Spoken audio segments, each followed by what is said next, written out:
Bismillahirrahmanirrahim. Assalamualaikum warahmatullahi wabarakatuh. Perkenalkan, nama saya Andi Marcella dengan NIM 2221756 dari Prodi Teknik Pertambangan Universitas Muhammadiyah Kendari kelas B. Puji syukur mari kita panjatkan kepada Allah Subhanahu wa Ta'ala. Salawat serta salam semoga terlimpahkan kepada Nabi Muhammad SAW, kepada para keluarganya, sahabatnya, dan untuk kita semua.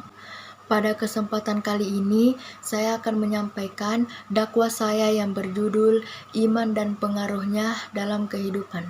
Pengaruh iman dalam kehidupan. Manusia terdiri dari jasad dan ruh.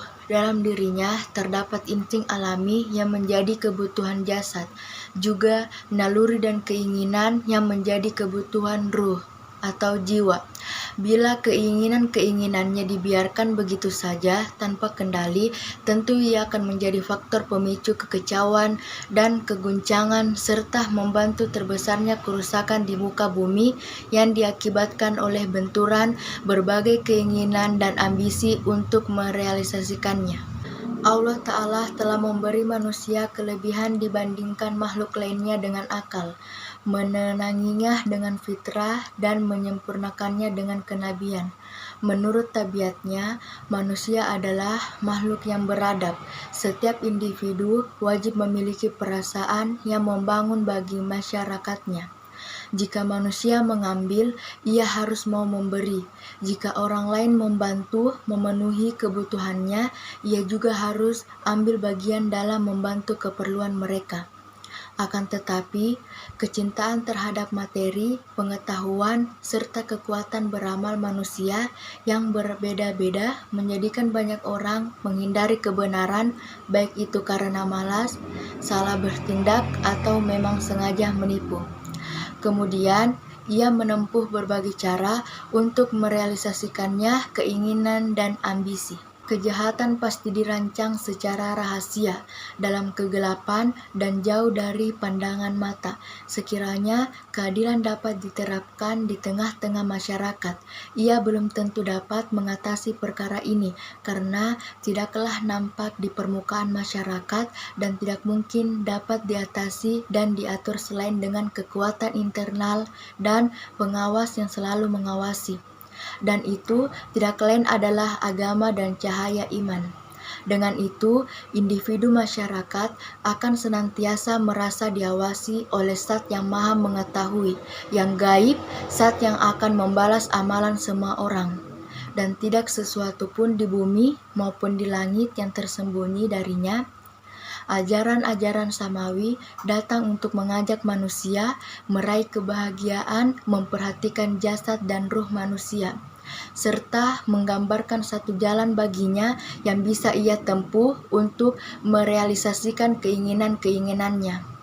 Islam mengharamkan pembunuhan dan kerahiban.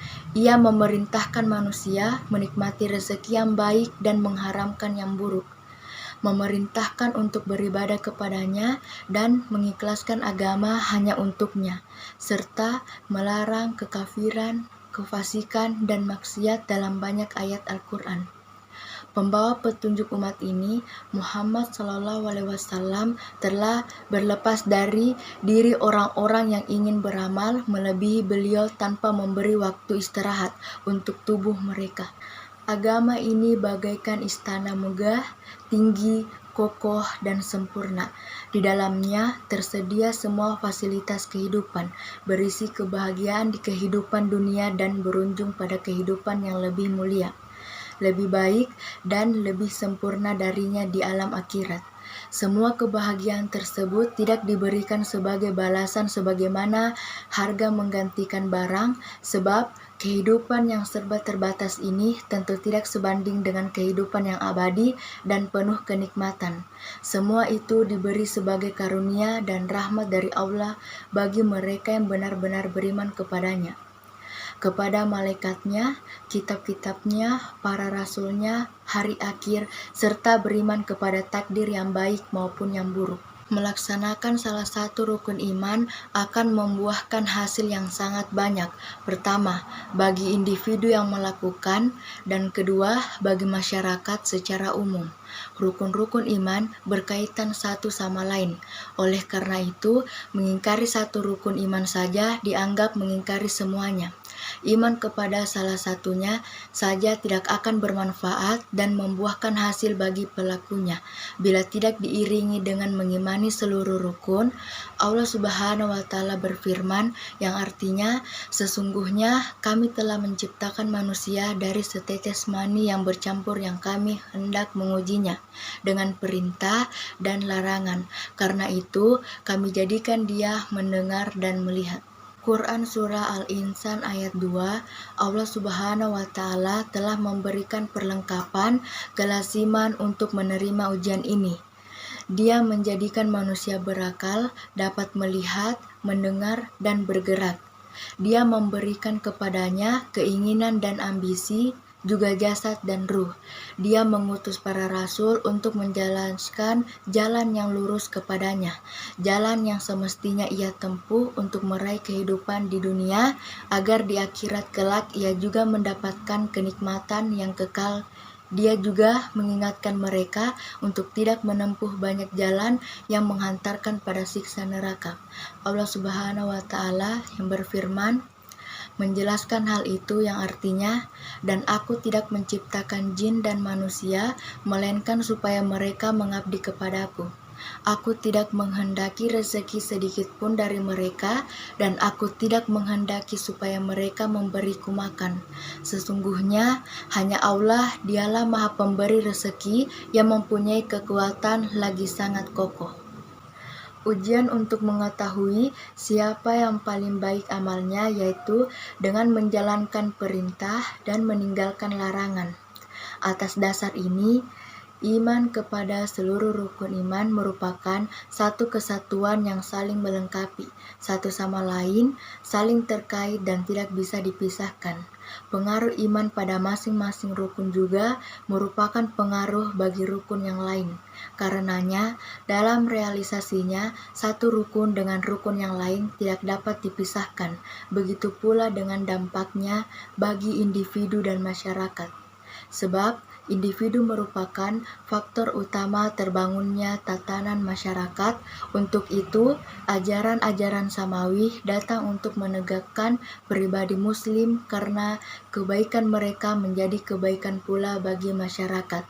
Di antara pengaruh tersebut ialah: yang pertama, iman kepada Allah adalah ruhnya hati, yang memasuk kekuatan kepadanya untuk menaiki tangga kesempurnaan, serta motivator bagi pribadi untuk menghiasi diri dengan sifat-sifat yang baik dan membersihkan diri dari sifat-sifat yang hina dan perkara yang tidak berguna. Yang kedua, iman adalah sumber ketenangan dan ketentraman bagi pribadi muslim, sebab ia sejalan dengan fitrah dan sesuai dengan terbiatnya. Ia adalah sumber kesuksesan dan kebahagiaan bagi masyarakat, karena ia menguatkan ikatan masyarakat, mengeratkan hubungan, menyucikan perasaan-perasaan, dan membawanya naik menuju puncak kemuliaan, yaitu nikmat rela menerima pada segala kondisi dan keadaan lapang atau sempit, mudah atau susah, senang atau sedih, sebagai bukti iman kepada ketentuan dan kebijakan Allah. Yang ketiga, iman mengucikan jiwa dari keraguan dan khurafat sehingga ia menjadi suci seperti fitrahnya dan bernilai tinggi karena kemuliaan yang dimilikinya. Segala ketundukan dan kepatuhan hanya mengarah pada Sang Khalik, pemilik karunia yang diberikan kepadanya dan kepada seluruh makhluk, serta yang menjamin keselamatan mereka bila jiwa telah merasakan keutuhan penciptaan serta terjalinnya rezeki. Tentunya ikatan-ikatan keraguan, ketakutan, dan harapan terhadap makhluk akan hilang. Yang keempat, tampak mulia dan tegar. Sungguh, orang yang percaya bahwa dunia adalah ladang akhirat sebagaimana yang difirmankan Allah Subhanahu wa Ta'ala, yang artinya, dan laksanakanlah salat dan tunaikanlah zakat dan segala kebaikan yang kamu kerjakan untuk dirimu. Kamu akan mendapatkannya pahala di sisi Allah. Sesungguhnya Allah Maha melihat apa yang kamu kerjakan. Quran Surah Al-Baqarah ayat 110. Yang kelima, terlihat bagus dengan akhlak mulia. Sungguh, keimanan seorang terhadap kehidupan setelah mati, bahwa kelak ia akan memperoleh balasan dari amalan yang diperbuatkan. Maka hal itu membuatnya merasa bahwa hidupnya memiliki visi dan misi yang mulia, sesuatu yang kemudian akan mendorongnya beramal, melaksanakan kebajikan dan menghiasi diri dengan sifat-sifat mulia, serta menjauhi keburukan dan sifat-sifat yang tercela. Yang keenam, bersungguh-sungguh dan bersemangat beramal. Sungguh, orang yang beriman pada qada dan qadar adalah Allah mengetahui hubungan sebab akibat, nilai, kedudukan, dan keutamaan amal, akan memahami bahwa petunjuk untuk mengambil sebab yang dapat menghantarkan pada tujuan termaksud taufik yang Allah anugerahkan kepada manusia. Sekian dakwah saya yang berjudul Iman dan Pengaruhnya dalam Kehidupan. Lebih dan kurangnya mohon dimaafkan. Wassalamualaikum warahmatullahi wabarakatuh.